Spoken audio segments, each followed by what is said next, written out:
Habari ya asubuhi wa Kenya na habari ya asubuhi Nick mzalendo, habari ya asubuhi.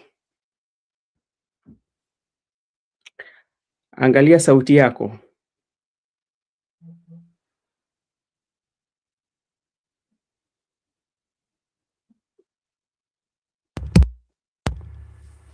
Uko vipi? Niko vizuri. Hizi sauti bana, una tap ndio.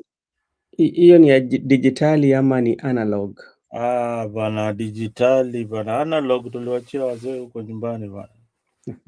Sisi ni watu digital world, tunaenda na wakati. Ndio mnasumbua na watu mjini mambo ya digital. Lazima tusumbue juu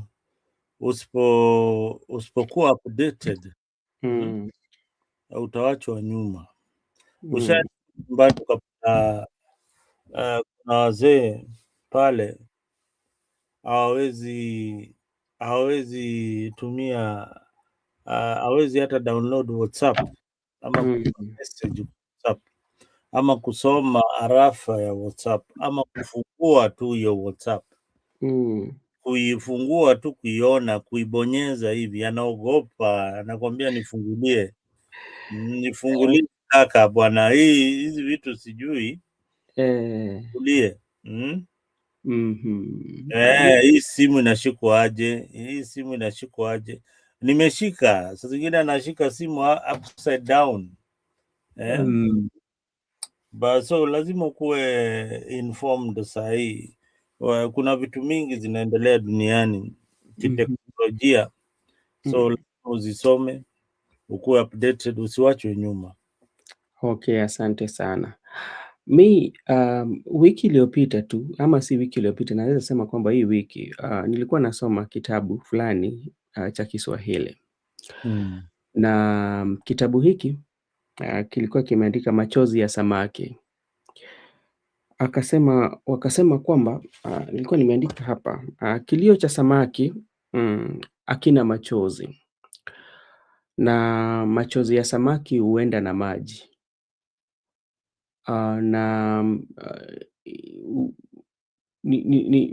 Hapo ndio venye maandiko yalikuwa, kitabu ilikuwa inasema, kwa sababu uingia katika baharini ama uko katika ziwa, labda pale ziwa Victoria, kwa sababu wewe ni mwenyeji wa Homa Bay, labda unaishi karibu na ziwa Victoria, na kuna wale wavuvi ambao wanaenda pale kuvua samaki.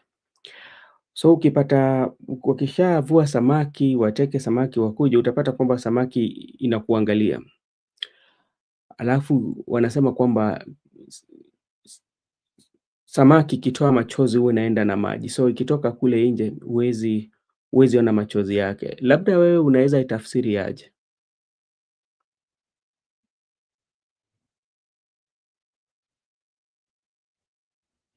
Haya, unmute. Mzalendo, unmute. Hebu rudia hiyo. Ati Okay. Hebu rudia hiyo swali yako kidogo tu. Okay. Wacha nirudie na nikwambie. Unajua katika baharini ama katika ziwa, tuseme kwa mfano ziwa la Victoria na bahari ya Hindi, kuna samaki. Kuna samaki aina mingi, kuna papa na nyangumi, hizo zote samaki. Lakini wanasema kuwa machozi ya samaki huwa inaenda na maji. Inamaanisha kuwa samaki wakilia ama wakitoa machozi, si rahisi sana wewe kujua kwamba samaki ilikuwa inalia, kwa sababu makao makuu yao ni maji. Sasa ile machozi yakitoka yanaenda na maji. Ukilinganisha na sisi binadamu, ambapo tukilia utaona mtiririko wa machozi zikipita katika macho zetu. Tutachukua labda kitambaa cheupe tupanguze nayo machozi. Labda venye watu leo walikuwa wanazika mwenda zake Ng'eno, unapata kwamba wale watu ambao waliguswa na msiba ama familia wake wa ndani walikuwa wanalia wakimpatia heshima zake za mwisho. Unaweza ona kwamba walikuwa wanatoa machozi, lakini ni tofauti na samaki ambao wanaishi baharini, ndani ya maji na ziwa. We labda ukiangalia hizo mfano mbili unayatafsiri nini?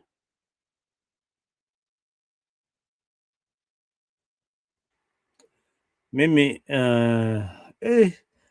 yani raundi hii umekuwa Mswahili kweli. Mimi kama vile unaona hapa duniani ama anaweza sema mahali tunaishi ama ukienda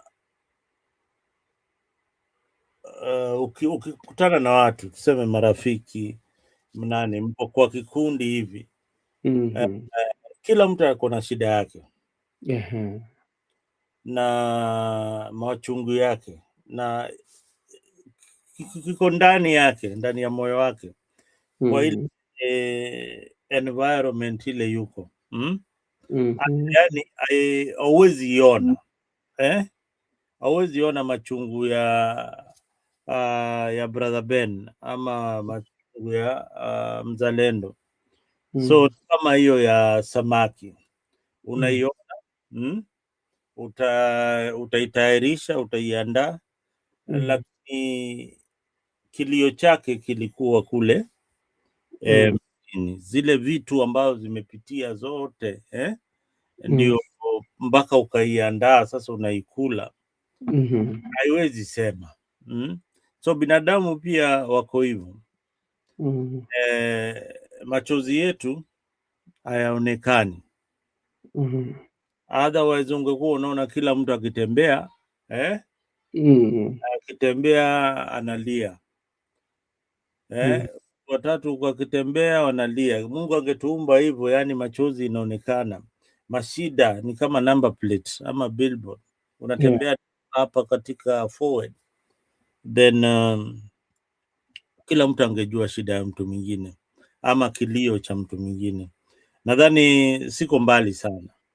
Yes, hauko mbali sana kwa sababu ukiangalia kwa undani zaidi unapata kuwa samaki wamo ndani ya maji, lakini wanapitia changamoto mingi sana, na unapata wakipitia changamoto, unapata kwamba wakilia, kwa sababu unapata kwamba maji labda imezidi machozi yao. Sisi wenyewe hatuwezi kujua kwamba samaki zilikuwa zinalia. Ni venye ulikuwa umesema, tunazitayarisha, tunaikula, tunasherekea kwamba samaki hiki ni tamu zaidi, na nakubaliana na hayo. Alafu labda kabla pia tujaenda katika mazungumzo tena, ni jambo pia tulizungumzia. Unapata katika maisha ambao sisi tunaishi kama binadamu, kuna vitu muhimu ambao ziko katika maisha yetu. Siku ya kuzaliwa ni muhimu kwa sababu unaleta furaha katika familia, na pia unapata watu wanaletea zawadi familia yako. Vile vile siku ambao unafunga ndoa ama unafanya harusi pia watu wanasherekea. La mwisho ni siku ambayo unapatiwa heshima zako za mwisho. Unapata kwamba hapo unapata kwamba watu walii, machozi ambao wanatoa si machozi ya furaha, lakini machozi ya uchungu.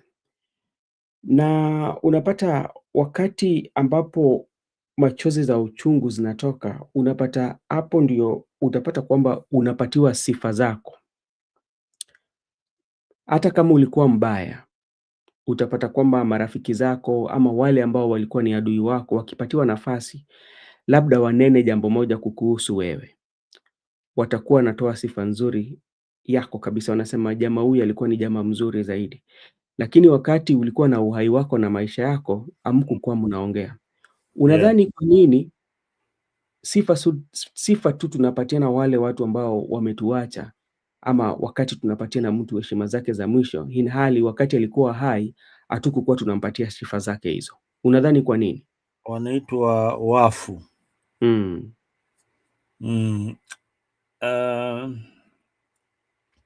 Unajua matanga ni kama vile umesema, ni sherehe ya mwisho. Watu wako na huzuni, lakini ni sherehe ya mwisho. So ni sherehe ya mwisho, ukianza kutoa malalamishi kuhusu mwenda zake juu ya swaa unataka ikusaidie kivipi? Unaona, tunaangalia hiyo matamshi yako itakusaidia kivipi, kwa sababu huyu jamaa naye ashaaga. Ona sasa ile sisi kama Waafrika, tamaduni zetu na mila zetu zinasema tukikuwa na matanga ni wakati kuomboleza na kusema yale mazuri ambayo mwenda zake alitenda, yani tuna eulogize, tunakumbuka. Unaweza kumbuka kwa utani kwa umati, lakini huwezi sema kwa machungu, waelewa? Okay. Asante sana Mzalendo. Ni jambo ambalo labda naweza sema kwamba sisi binadamu, mi naweza sema kwamba tunaishi kwa uongo na uoga, kwa sababu tunajua labda mwenda zake hawezi jitetea. Kwa sababu chukua mfano mbunge ambaye alizikwa jana, ni mbunge ambaye amepigania watu wake. Mara mingi ulikuwa unapata kwamba kuna watu ambao wakukuwa wanakubali na kauli yake aliyochukia kumpikia watu wake, wakasema venye yeye ni mbaya. Lakini cha kushangaza ni kwamba jana wakati alikuwa anapatiwa heshima zake, hakuna mtu ambaye alinena ubaya wake, ili hali watu walisema tu mazuri yake, na pia watu wakatoa mpaka hadi kwa familia yake, wakasema basi huyu kwa sababu alikuwa anapigania utasimamia familia yake. Unajua brother Ben, pale kuna watoto kuna mkeo, hao watoto wamewachwa mayatima. Unaenda pale unaanza kusema ubaya huyu mbele ya umati. Unataka kuonyesha nini? Ni nini hasa unataka kuonyesha? Na unaona ni kama mimi kwa maoni yangu si haki kwenda pale pawapo watu wako na matanga, wewe unaanza kuleta mambo mengine ambayo yahusiani na hiyo matanga. Umesema sahi haihusiani kabisa na matanga. So kuwa mtu amefiwa, mambo ambayo yahusiani na matanga yenyewe. Kama yahusiani kabisa, wachana nayo. Linda desturi na mila za Kiafrika. Okay. Asante sana kwa hayo, lakini mimi bado ndakuwa na swali chungu nzima, hata kama tutakuwa tunalinda desturi za Afrika, mila na desturi za Afrika. Ni kwamba unajua, unapata kwamba saa zingine kuna mahali ambapo inafika tunakeuka ama tunaenda kinyume na mila zetu za Afrika, lakini pia kuna mahali tunasema lazima tuzilinde, lakini hilo litakuwa mazungumzo siku ingine ijayo. Wacha hivi, mwacha mila ni mtumwa. Lakini sisi ni watumwa wote, wakati sisi ni watumwa wote.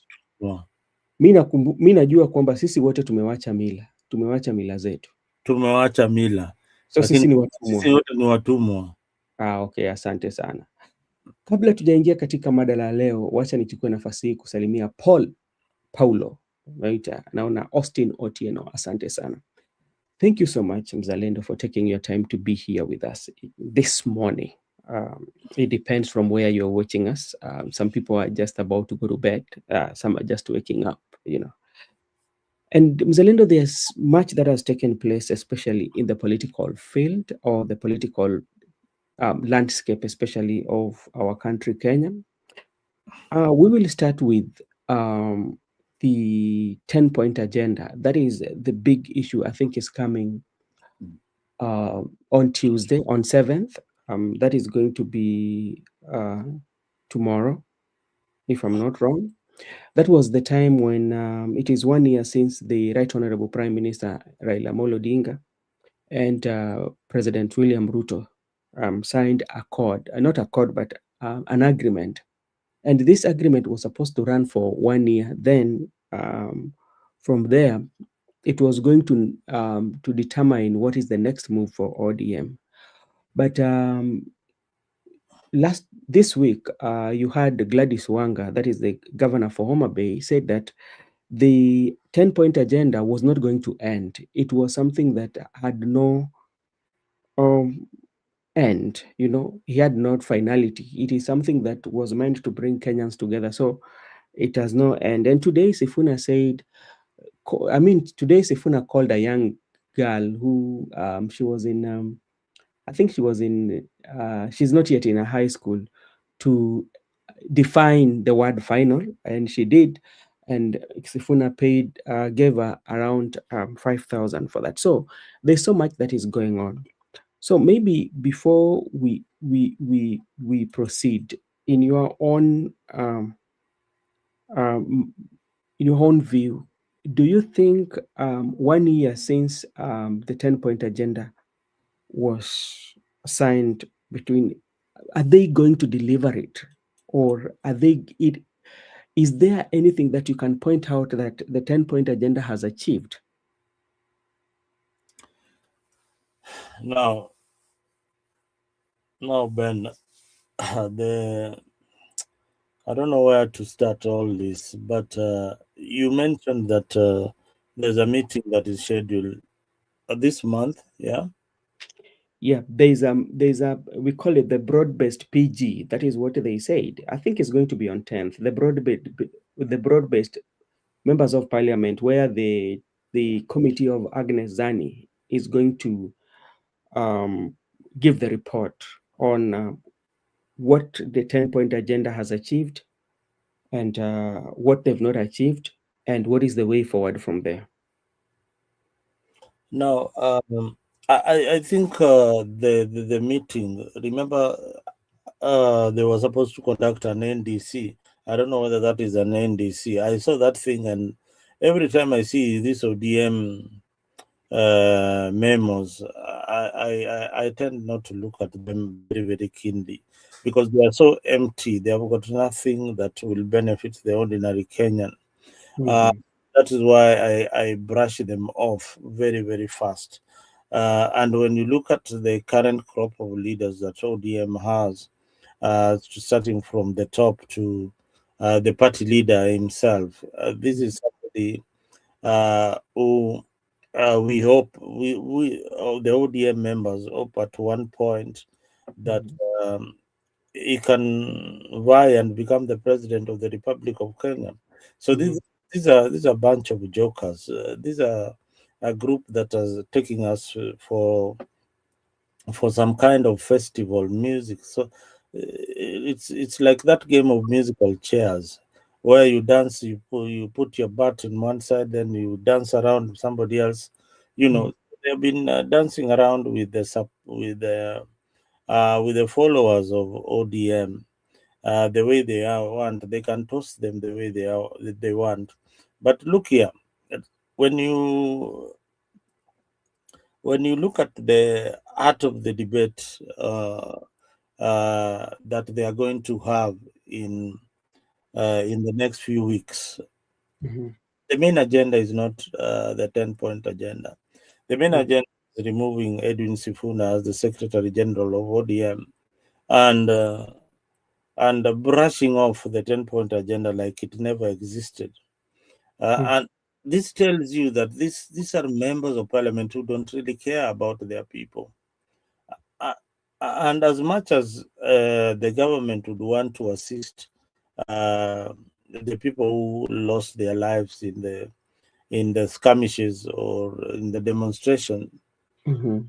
I mean, there was some goodwill on the other end. But if you don't have leaders who are pushing for this, and they are only pushing for their own agenda, then it becomes very, very difficult for the government to try and even attempt to implement such a thing. Now, look at what happened just uh, a few days ago. It's yesterday, during Joanna Ngeno's burial. William Ruto was very, very firm, very, very fast in rewarding the widow, rewarding everybody else who lost their compensating those who lost their lives. It was Mm. not caused by the government, but the government did something. But look at a situation where it is caused by the government and leaders are still playing around with the lives of those who are remaining, the children who are left behind, fatherless, motherless, and the leaders are joking with it. Gladys Wanga, Junet Mohammed are laughing with it that the most important thing is to join the government to them. So it is absurd. It is a very, very sad situation in our country, and that is why we need to look at these leaders very, very carefully in 2027. The 10-point agenda must be on the ballot. You must know that this is something that was promised by the leadership, and it was never delivered. But Mzalendo, maybe if we go back and we look at 10-point agenda and how we ended up having 10-point agenda, and you want um, to look at it keenly, do you think that even the idea or even the proposal that were put about 10-point agenda, they had there was an intention that they are going to achieve a particular objective, or it was a way of um, cooling down the temperatures, especially of the young people? You see, the 10-point agenda was was uh, was derived by Raila Odinga and his team. Mhm, It was a reason for joining the government mhm, because they had got no reason of joining William Ruto's government. So they had to come up with a reason of why they joined the William Ruto's government, because William Ruto had promised them to implement some of these things, like the 10-point agenda. That is mhm, why we are joining the broad-based government. mhm, They had to have a reason. And that reason had to be tied with the demonstrations of the Gen Z, saying, okay, people lost their lives, there must be compensation. The things that really matter to us, like there was the cost of living. Yeah, the cost of living. There was the electoral reforms.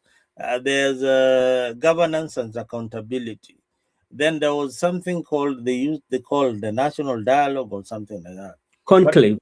whatever it is, which some of them, some things are practical, some things are impractical. You know, and Mhm, when you look at the committee that was constituted to look upon the 10-point agenda, then you realize that this was not a serious committee at all, at all.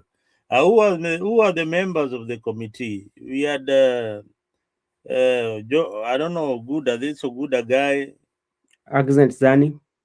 Agnes Zani, and who else? There was also somebody from UDA.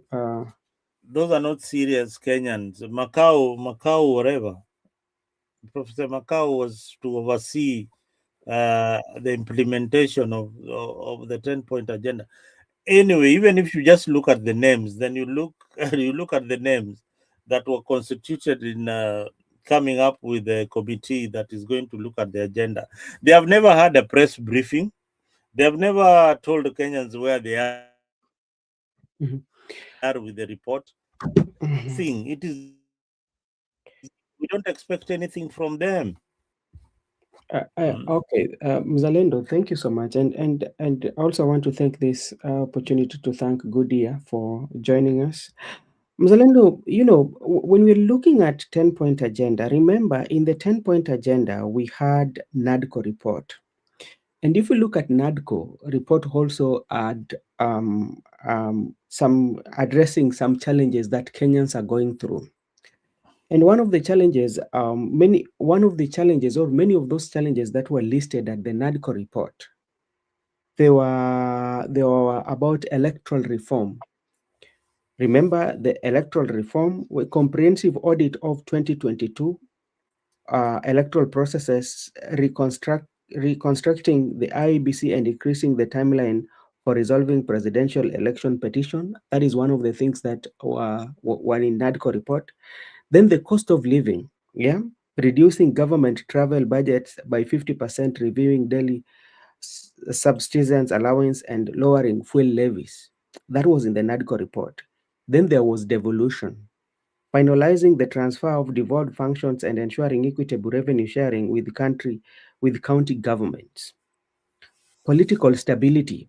It was saying creating the office of the leader of the official opposition and the office of the prime minister. That was one of them. Anti-corruption, strengthening the transparency and Okay, accountability. okay, Ben.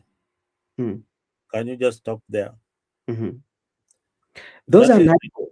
That is NADCO had like almost 10. Then we had another what I'm 7. trying to tell you. Mhm, Everything that you've read there, mhm, it requires the goodwill of the sitting government. mhm, It also requires the goodwill of the opposition. And mhm, the opposition are in government.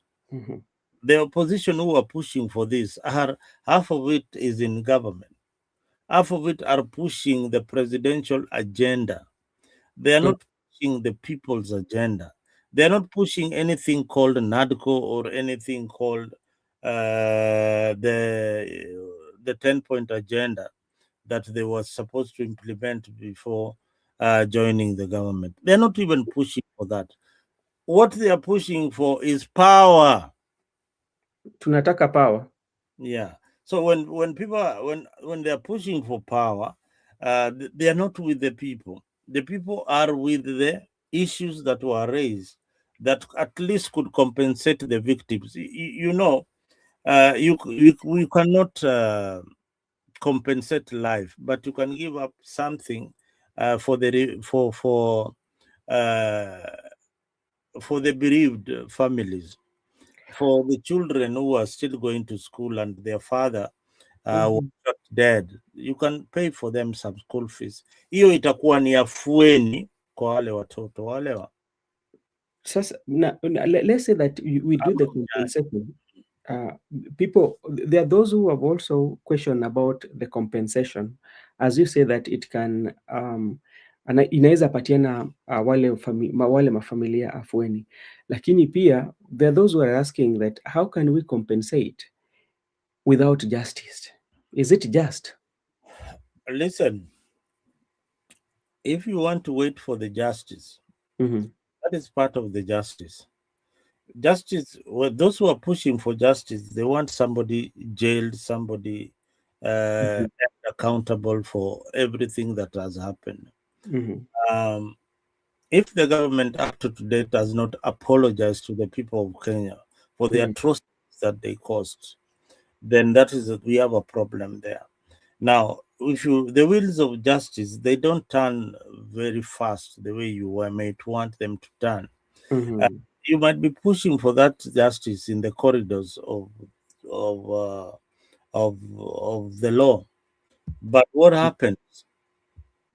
It mhm, will forever for any member of the or any bereaved family member to get even a coin as mhm, compensation.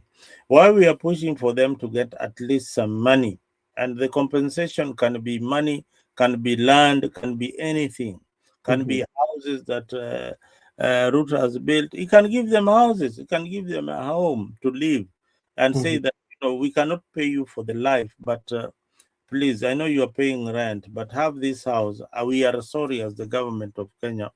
Chukua hii nyumba moja, ishi na watoto wako. Ona, ni makosa ilifanyika.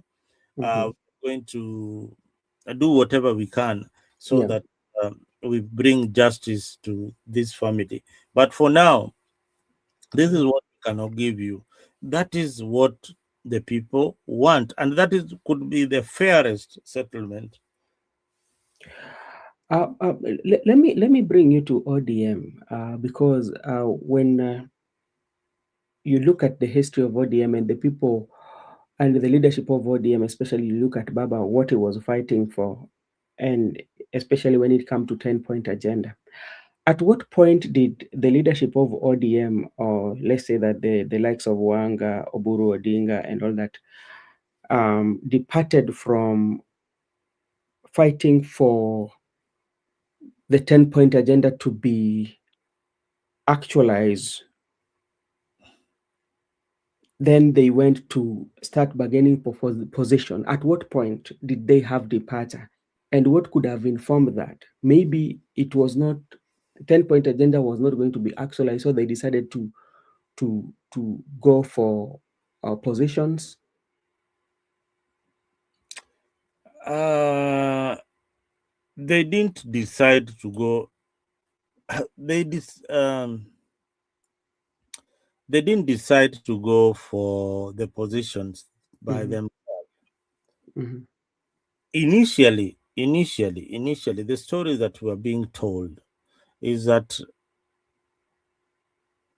the people who are in government, the bodies, the it's called the Oparanyas and all that, they negotiated for those positions because they felt that without Baba being on the ballot, Yeah. it might be very, very difficult for them to continue fighting in the opposition Mm-hmm. against William Ruto, because one, they could not rally behind Kalonzo Musyoka, they could not rally behind any other opposition, and Baba, I think, was not going to vie in 2027. He had not shown any clear signs that he's interested in 2027 elections, and again, people would have dismissed him. So this guy thought very, very fast and said, "Okay, let us join government." And when we join government, we they have revived their political lifeline. Now, suppose these guys were not in government to date, what do you think they will be doing? Yeah, what would they be doing each and every other weekend if they were not, or if Ruto decided not to accommodate them in the government? What would they be doing? Mm. They would be fighting Ruto's government. That is the answer. So they will be fighting for Ruto's government, or they will be, or they were They would be fighting fighting the for government of the good day. governance and accountability. Yeah, they would be fighting for all those issues that you have raised there. If these people were not in government, the Gladys Wanga, the Oburus, and all that, if they Mm-hmm. were not in government, they would be pushing for the 10-point agenda. Mm. All right, so that they are relevant, and they Mm. would be calling for even demonstrations Mm. because they are not in government. But now that they are in government, the people don't really matter. What matters is we are looking forward to in 2027. 2027 might already have been sealed, and William Ruto is probably going to win. But what do they want to do? They want to be part of that victory. They Mm. want part of, hawa ni watu wajawahi shika kikombe. Mm. Ni kama timu ya Arsenal. Unaona kama sisi vile tunangojea hiyo kikombe, bado mechi kama hata Gypsy Kona pale anajua tunangojea kikombe, yeye hawezi pata kikombe. Hawezi pata kikombe na hiyo Liverpool yake, yeye yuko huko chini. So sisi tunangojea kikombe. Unaona hiyo hamu tuko nayo na hiyo kikombe. Mm. Hata ule mtu alikuwa naye hata mwenye kikombe akikwambia hebu shika kidogo, huyo ni Ruto, hebu shika tu kikombe kidogo. Ai, unataka ukwamilie, unataka ukwamilie. So unasikia? So hii Eh, kikombe ni kama hii serikali kina mm. Oburu wameshaishika, wameshaionja, wameshaonjeshwa tu. Mm. Wataki kutoka hapo bwana. Wanatoka wanaenda wapi? Mm. Hmm? Okay. All right. Thank you so much. Before we come to that, I want just you to get your view. And Joseph, I hope you're doing fine. Today, these are the commitment that President William Ruto made, and I want to know your view. Ruto's commitments in honor of the late Ngeno. One of them, Kenya shillings of 750 allocated to establish Masai Mara University branch in Emuria Dikir. Kenya shillings of 20 million annually for the next 5 years to support MP Ngeno's Artist Empowerment Initiative. Construction of Mogoto Songet Mogor Toibei Saint Road to begin in 2 weeks. Upgrade of 190 kilometers road, including Chebole, Emuria, Dikir Road to begin. Fulfill all initiative and pledges MP Ngeno had made to the constituents. Rename Shaurimoyo Housing Estate to Joanna Ngeno Housing Estate in honor of his immense input in affordable housing. That was the president saying. 12,000 acres forest evictees to be resettled between July and August this year. Fast track buying of 580-acre Chelugut family land for squatters to occupy. Purchase over 1,500 acres for resettlement of Angata Baragoi settlers. Completion of 12 markets. So all these are some of the pledges that President made. And one of the things here that is outstanding is about the is about let me see, is about 20 million annually for the next 5 years to support MP Ngeno's artist empowerment. Yeah, that is there. So, and all the pledges, pledge to support MP Ngeno young family, all that the president did. And this is coming at a time when there are some challenges that we are facing at in education, especially. And now allocating Kenya shillings 750 for Masai Mara, which for education I'm not, but how are we going to actualize this? Remember, there was a time the president was in one of the churches in Nairobi akasema kwamba this road will be tarmacked, and until today, remember when they declined to get his donation? Remember which, I don't know which year was that. How sure are we that all this, including all that the president has promised, will be actualized? When some of these gestures that you see the president making, first of all, they are like roadside proclamations that more used to make. Right? And secondly, when you are at a funeral, you want to be seen as somebody who is uniting not only the family but the community in that particular area. So that is the time our politics again, as I said, every other time, our politics is transactional. I keep on repeating that word until everybody in Kenya will be talking about transactions in politics. So politics is transactional. So president is transacting a business with the community that name I can't even pronounce it, in Narok. I think constituency is in Narok, Yeah. Narok County. So is transacting a political business. And again, these people have got expectation. The people in that particular region have got expectation. So the expectation is what the president is talking about.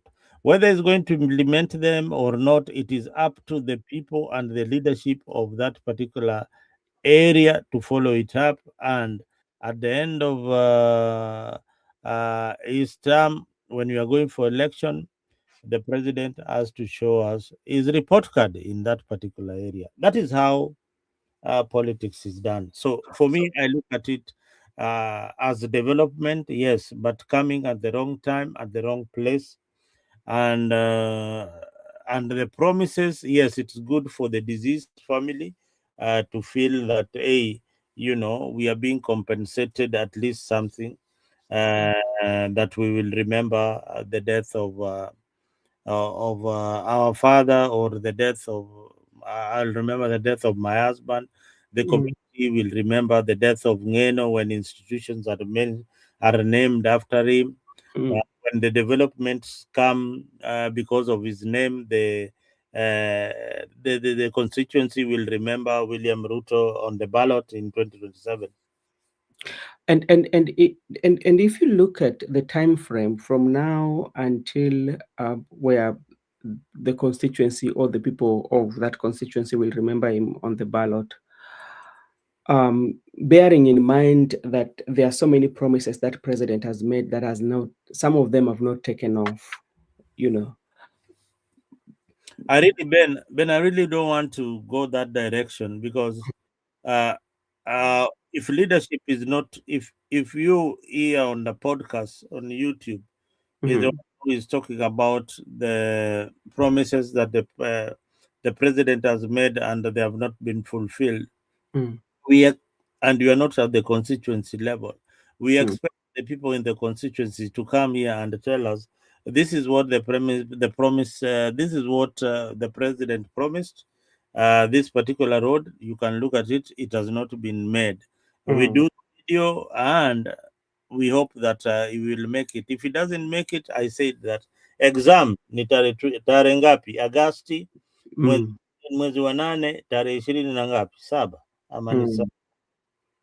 Okay, so you tend to believe that all those should be questioned by the constituents, but you know, we are also obligated as people who are in the yeah, podcast we can to discuss we can only and ask look this at the much. reality. Then we can only ask this much, push this much.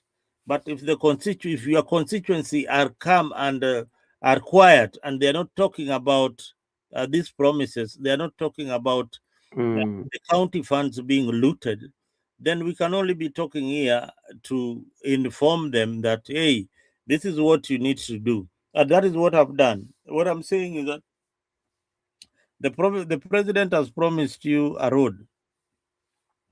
You, as leaders of Emukuru, whatever that place is, Emukuria, I don't know, Emuru, mm. Emurua Emu- de Cher.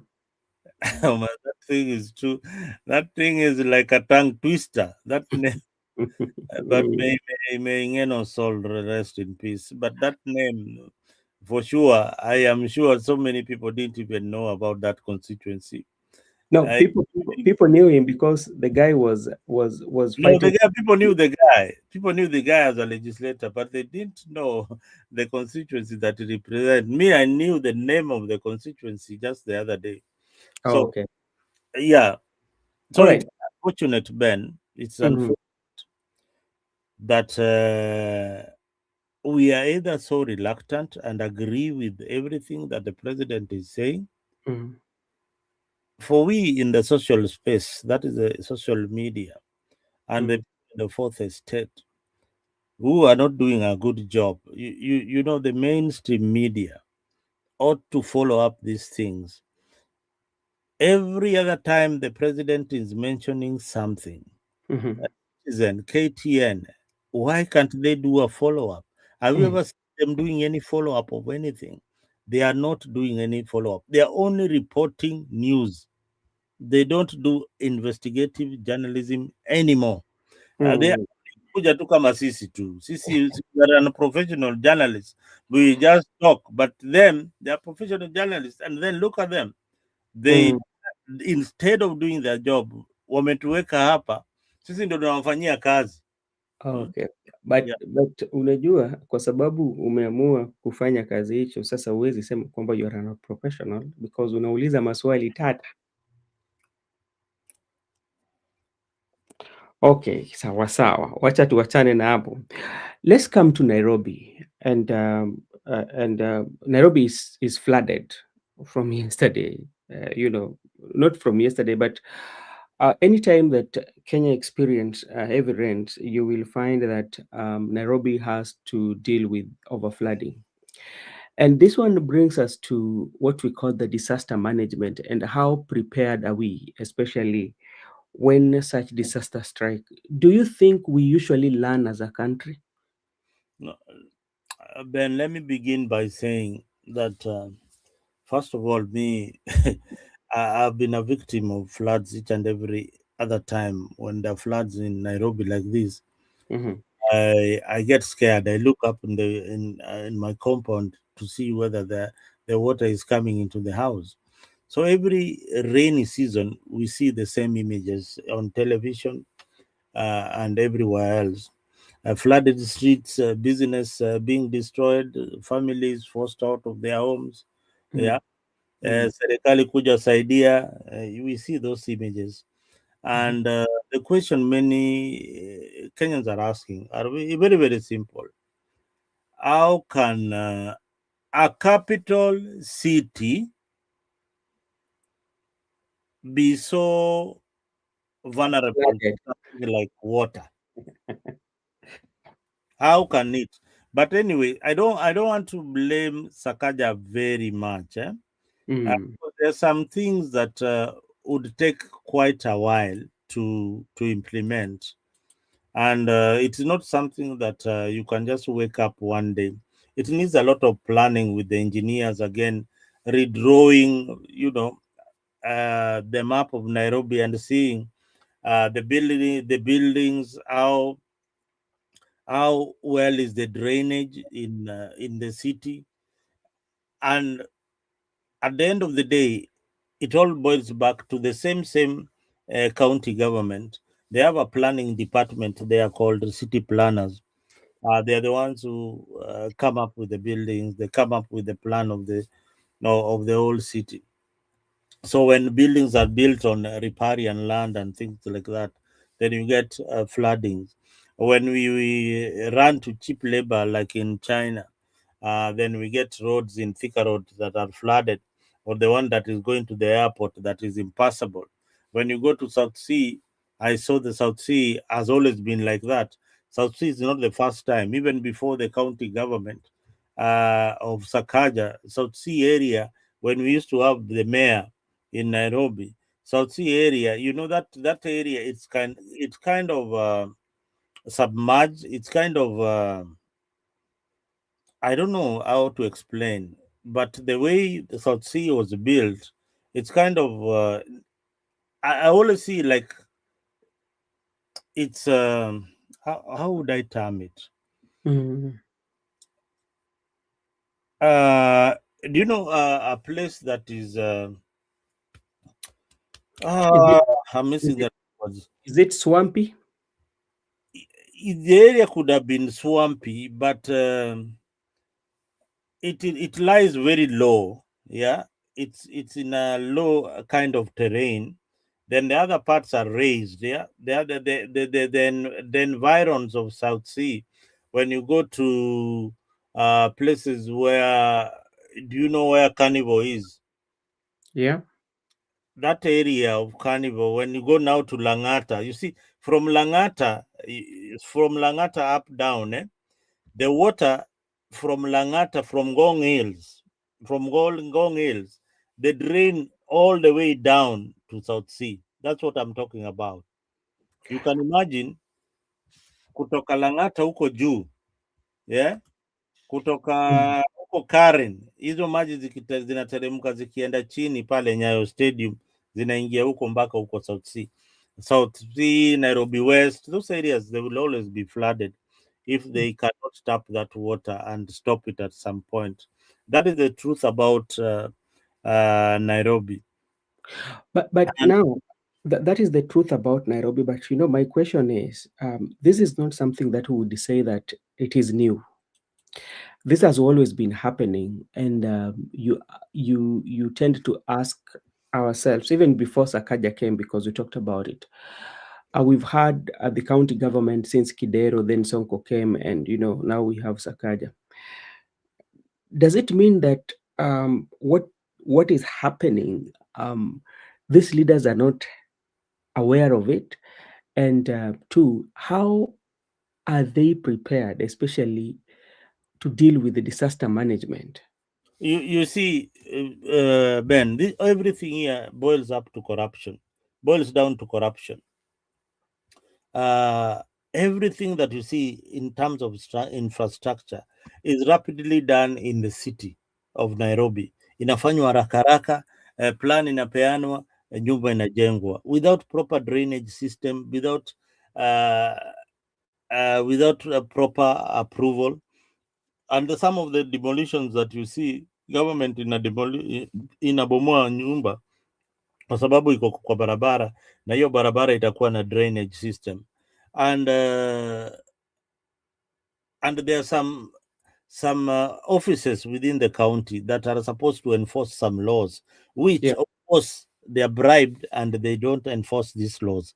Na kwa ufupi, mvua Nairobi sio shida, maandalizi ndio shida. How to prepare. The meteorological department, unasikia, meteorological department of Nairobi, they know the projection of the rains that are coming, but how prepared are they for these rains? They don't. These parastatals do not talk to the county government, or the county government does not know the importance uh, of the meteorological department, how it relates to it. They don't know that. So they need to know what the role of the meteorological department is.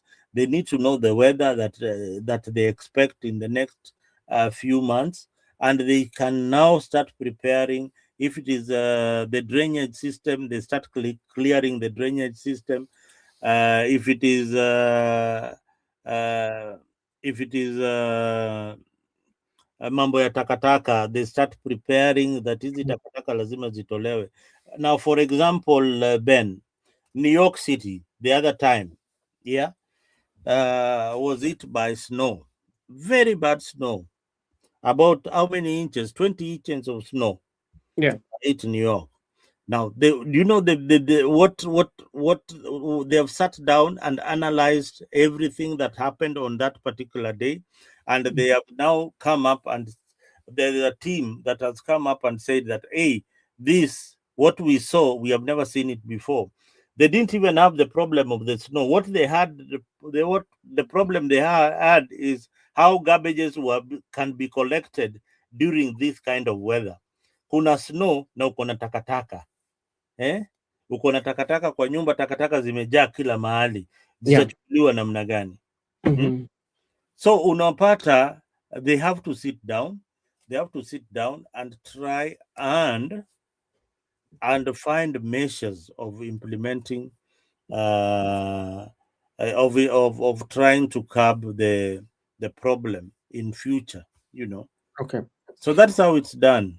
Okay, this is what happened again. A military rapid response unit was deployed overnight to assist with emergency operation after heavy flooding disturbed traffic in parts of Nairobi. So the military were there to assist on to deal with flooding in Nairobi, and I think they assisted. Okay. Mzalendo, let's come back to our point of discussion, and we can proceed to other forms of discussion. Today, Sifuna was at Uhuru Park, and he talked about the report that is supposed to be presented to the president or to the public, how it should be. And he was saying that the final, it means the final, it means like no any other report shall come after that. Just in your own view, if the report will be released or if the report will be provided to the public and they give their own assessment, should the public agree with those assessments? This is very, very simple. There were victims. Yeah. Yeah. Mm-hmm. Those victims should be there when the report is being issued. They should be there. They should tell us, they should tell Kenyans that we got 2 million, we got 5 million, we got 1 million as compensation. That is the only way Kenyans will trust the report. Mm-hmm. Whatever other, by the way, I think this report, the most important part of that report is only one, Mm-hmm. compensation of the victims of post-election violence. Hizi zingine zote is just political talk. So that can be implemented. That is something that is visible. That is something that every other Kenyan will see, that the president and the government of Kenya has done something to the victims. But hizi zingine zote ni kupayukwa tu. Ni story za jaba. Hizo ni ajaba. We don't, at cost of living. Sasa cost of living, kuna vita Iraq. There is always an excuse about it. Kuna vita Iran sahi. Cost of living, bei ya mafuta itapanda kesho usiku na mchana. So that cannot be tied to William Ruto, that's how we cannot cooperate with you because of the cost of living. We always have an excuse about the cost of living. All right, thank you so much. If you're watching us, we are streaming in 2 platforms. That is that is Africa24 and Brother Benson Media. You can subscribe in both channel. Well, if you're watching on our Freak platform and you've not subscribed, please like, share. I can see good year there. Good year, asante sana, good year. Thank you for the greetings, nimezipokea. I always greet you with my heart all the time. Nikikuona mahali hata kama unisalimii, saa zile tunafurushwa, wewe pia ulipiga kura pia, uzalendo. Wacha tuache hiyo story, tutapiga siku ingine. Okay. Tuendelee Ben. Okay, asante sana. I want to bring you, Orengo had an interview with one of the radio stations. And there are quite a number of things that Orengo spoke about. I don't know what would be your view, especially Orengo spoke about which station, Brother Ben, which station was it? It was in Spice. Orengo's interview, Tell me about it. So there are a few things that Orengo raised, especially during the conversation. One of them being the death of Raila Amolo Odinga, where Orengo believes that the Raila Odinga going to India, it was kind of like forced. Yeah, because you have issues there. Orengo also spoke about the imperial presidency, that we are kind of like having an imperial presidency. Do you agree with him on the issue of imperial presidency? I agree with Orengo in many things. I admire this gentleman because, one,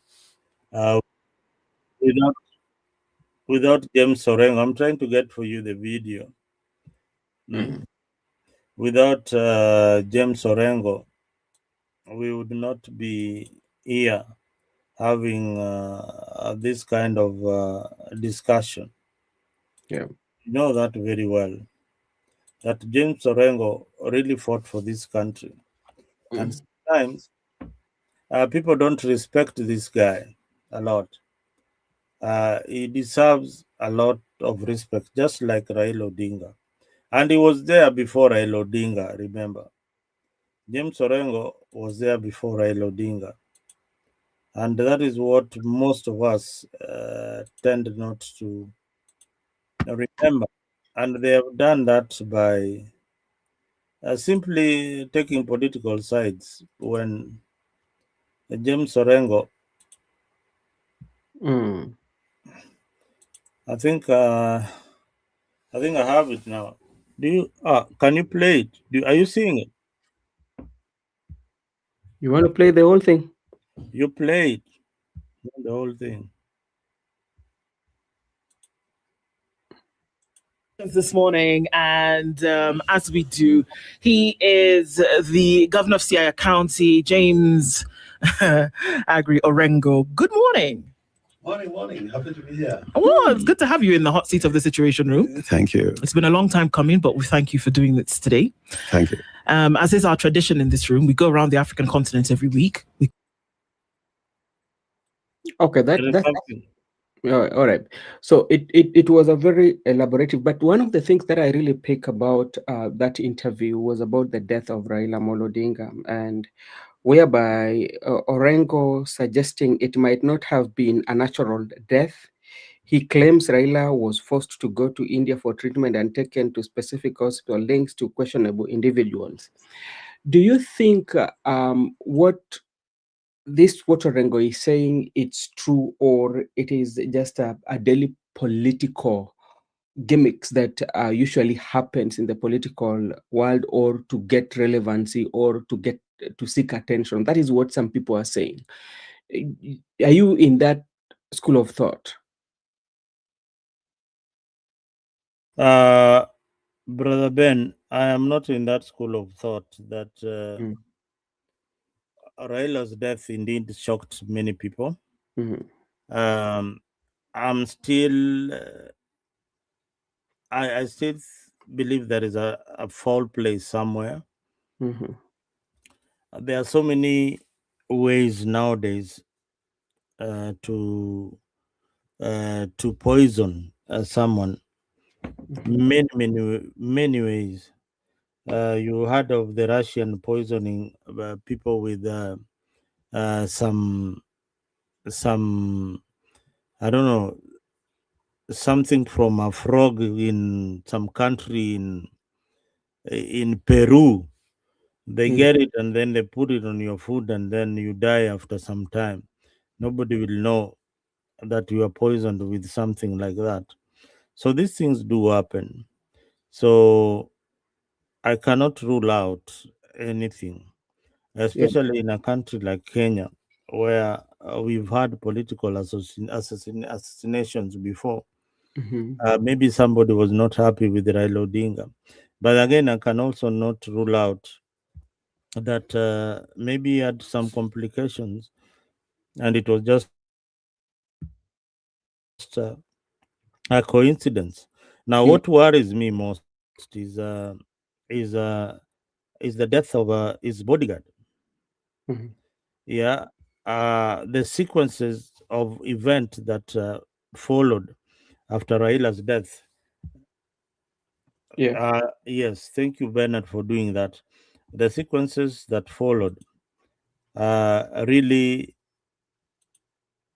it kept me thinking that maybe there is something that we don't know.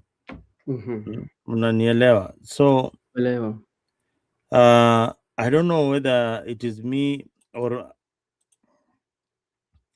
I don't know. Wewe pengine uniambie what you think.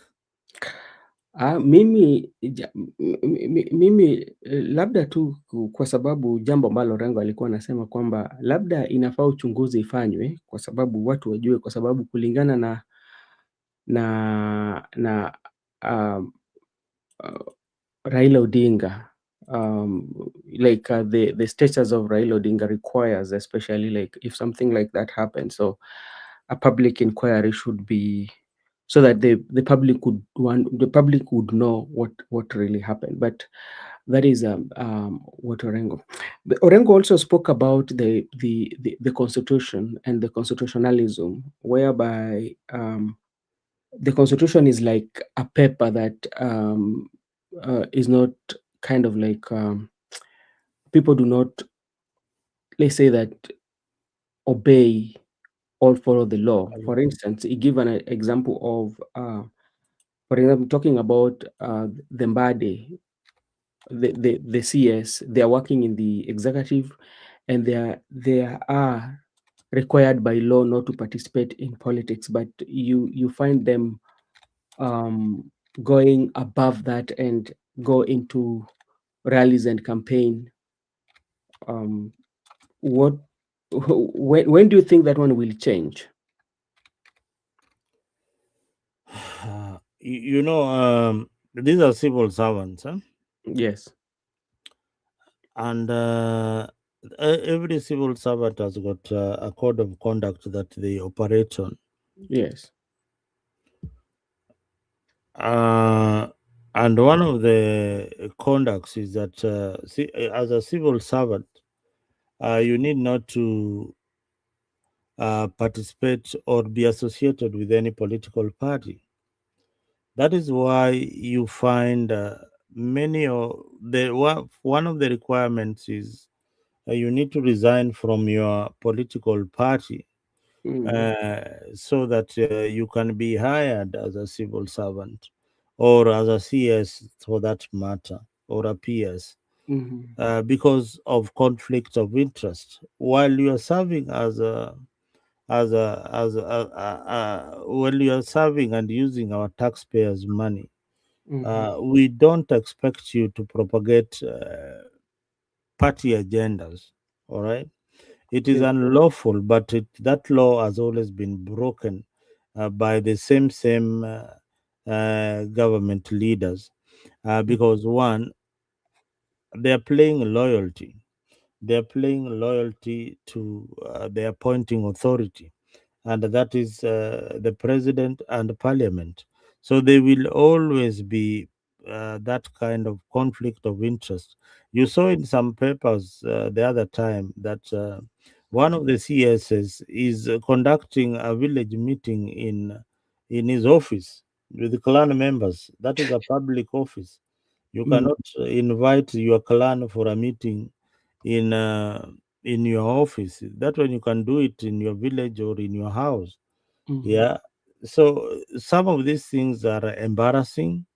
We need to call them out each and every time we see such things happening in government, and technocrats need to know their role. If they want to be in politics, they need to resign from the political seats and join the political arena and participate as politicians. And you support the candidate of your choice. People like Kinambadi and the rest, they should just quit because they love politics, Yeah. come in politics and be part of the game. All right. All right. Thank you so much. Oh, I see Gypsy Corner telling me, "Hey, you, can you put me back on the screen? I don't know why you. Okay, let me see what is happening. What do you mean? Gypsy is complaining. All right. Okay, Mzalendo. That's Now, yeah, Gypsy Corner has told me that the chemical is called Navichok agent. Now, this chemical is deadly. It's found in a frog. Hmm? eh? It's found Quachua. in a frog. This chemical, Navichok. Let me let me let me let me try and check it out. Navichok, check it out. Mm. It's called Novichok agent. So this agent, this when it's called the opposition leader for Russia died, they tested. They did an autopsy and they found the agents of this poisonous frog in his system. So he was likely poisoned. There is another one called. There's another one they called. They call what? They called what? They call it what? They call it. Does it start with an S?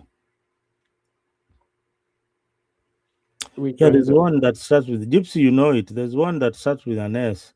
I know it. I talk about it most of the time, but now I've forgotten the name. That one you unawekewa unakufa polepole tu. Hmm? Maisha ikiendelea. Yani unafanya tu mambo yako, yani hata kuna mtu anajua yani ati wewe ni mgonjwa because you'll do your stuff for 1 year 2 years, 2 years, yes. then 1 year 2 years ndio uanze kugonjeka. Inaitwa nitakumbuka jina yake ndakwambia. Okay. Asante sana. Mzalendo, I want you to weigh your thoughts on somebody who attempted to register the Linda Mwananchi, and there are some theories that were being discussed that could be Sifuna's and his allied fallback. So just in case if the thing doesn't work out, they will fall in that political party and use it as ODM, because like it kind of like mirrors those visions of the right honorable prime minister, the late honorable prime minister.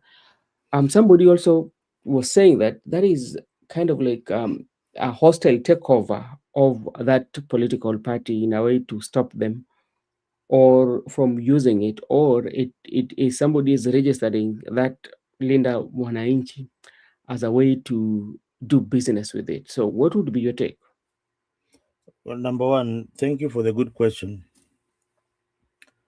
And I think I wrote this on my page just a few days ago. Sifuna, I will not address Sifuna as the Secretary General of ODM. Sifuna is the party leader of ODM. Sifuna, the party leader of ODM, and the presidential candidate for 2027, is the official presidential candidate for ODM for 2027. They don't have a candidate. Sifuna is our candidate for 2027. How, Bwana? What do you mean how? Is we the party members of ODM have decided that Sifuna is our candidate. But how do you say that you've decided, yet we are seeing the Just the same way the other group decided that the party leader is Oburu Odinga. We have decided that our party leader is Sifuna. And he's the party leader for ODM. He needs to start addressing himself like the party leader of ODM. And I'm telling you, this is so important because ODM has to go through that metamorphosis and break. Unaona kwa nini? Skiza.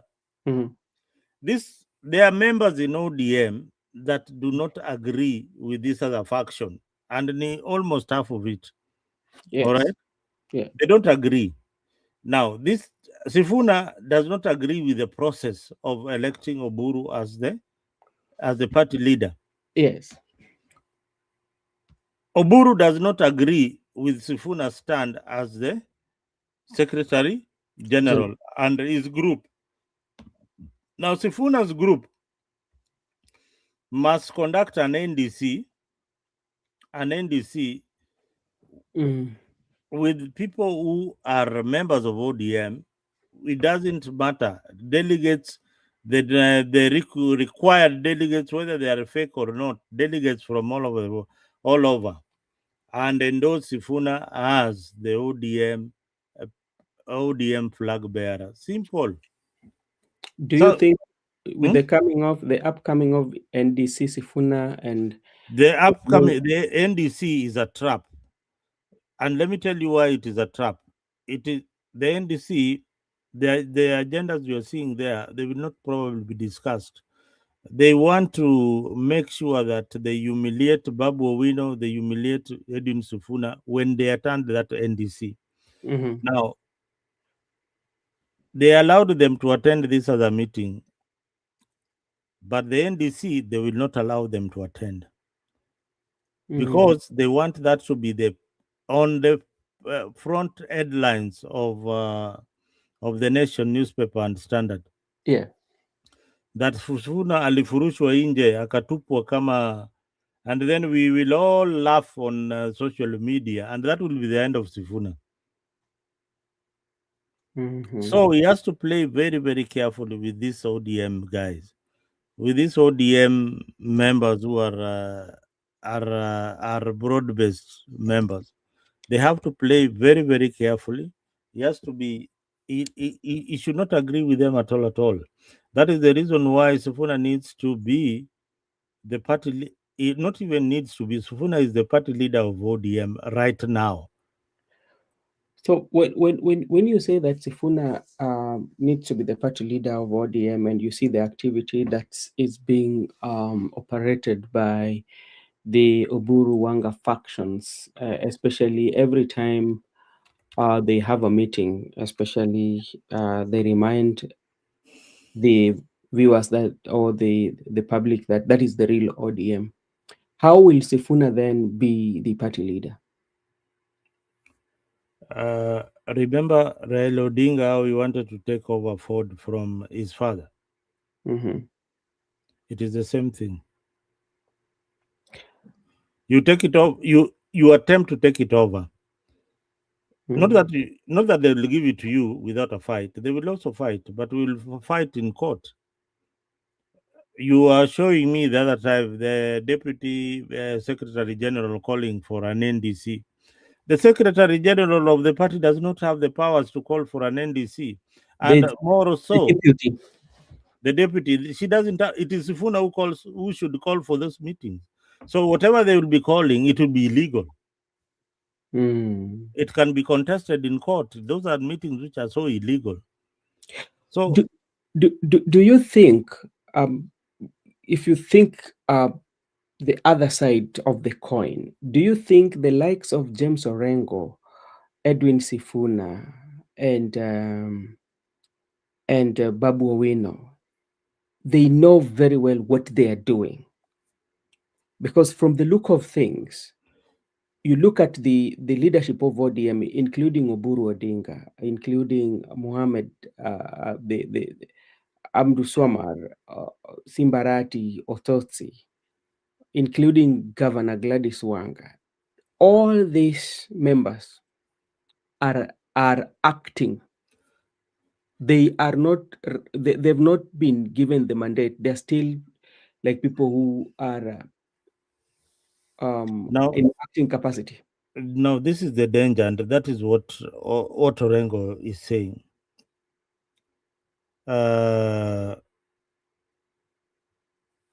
We have had these coalitions and collaborations.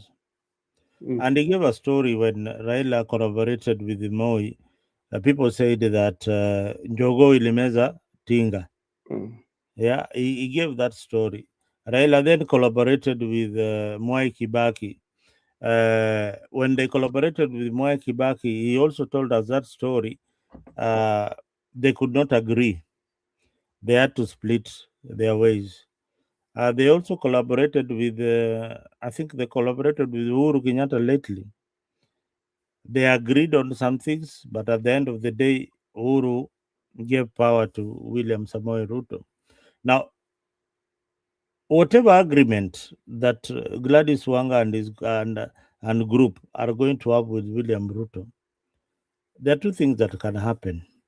And let me ask you, how important is Gladys Wanga with their 2 million votes, and compared to Gachagua with 4.5 million and 5 million, and Ruto kicked him out? So it is just simple. You are pretending that you are the principal, unaenda una negotiate hapo, you bring your people in. Yes, ushawaleta. When after 2027, Ben, this is the reality. And maybe as I end, after 2027, this will be the numbers. And remember this, come back to Afrique 24 for the numbers of Brother Benson Media here. ODM in 2027 will have less than 50 MPs in parliament. Less than 50 MPs. Wakikuwa now wengi ni 50. There are also those who are... Ni 45, sorry. Yeah. There are also those who are speculating even like in Nairobi, ODM might lose to DCP. Is that one true? This is how Nairobi politics is playing. Nairobi, the largest demography in Nairobi and the voting bloc. But the people, naysayers at home will say, oh, ati hata sisi tuko na Gen Z. Kuna Gen Z na Youth. Nyinyi mko na watu wane, kina Umoshi wanao. Hizo ni Youth, hao ndio mko nao. Sasa sikiza, Gen Z ni mtu wa aina hii. Wacha ni kuexplainie Gen Z. Gen Z, wale ulikuwa unaona kwa barabara ni wale madaktari, maloya, watu wanafanya kazi. Wengine ni watu wamemaliza chuo kikuu ama wamemaliza college ama wamemaliza form 4, lakini wanajijua. They know what they want.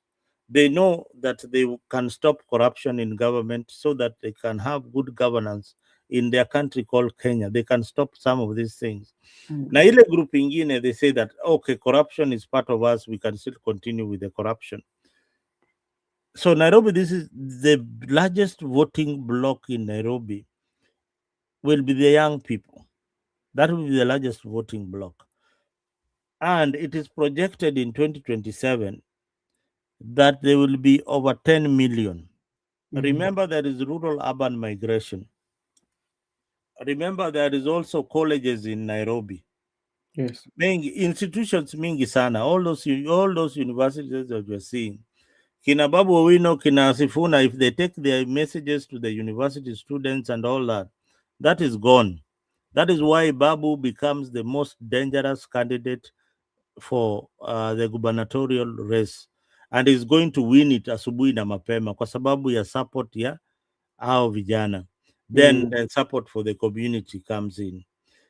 That is how Nairobi, and Nairobi traditionally it has been for the opposition. Nairobi, with all these issues that we are raising, sumazianza hapa. Wewe ukiambiwa hata hapa tukipiga tu poll hapa, wewe utapigia Sakaja kura. Can you vote for him? With the situation of Nairobi the way it is, kura ikipigwa tu saa hizi, nani watampigia kura? Hakuna. So Nairobi imeenda na the young people in urban centers, hii ni Nairobi, Nakuru, a bit of Eldoret, Kisumu, no, and no, a bit of Kisumu also, and then Mombasa. We are going to see a crop. If you are an MP, in the capital city of Nairobi, and you have been relying on your tribal block, nakwambia unaenda home. Because if you get a young man who is from your tribe and who can articulate issues better than you, and you have not developed that area, unaenda nyumbani. Na huko ako pande hii akina Babu Owino, unaenda nyumbani. Kina TJ Kajwang, hey boss, umeshapewa yellow card. Kina ule mwingine wa pale anaitwaje huyu wa Mathare North, yellow card. Aladwa Joji, best yangu sana na kupenda, lakini yellow card. Na red inakuja. Kina Jalango, wewe mtu alipata kura. Jalango si president amemwendorse to be the senator of Nairobi. President kabila yake hata ifiki 150 Nairobi. Okay, Mzalendo, thank you so much for your time this morning, and I know tomorrow if we find time we can come here and continue to discuss. This is Brother Benson, and if you're watching us in any of the channels, you can subscribe and follow us on our media platforms or social media platforms. Thank you so much, and may God bless you all. See you tomorrow, God willing.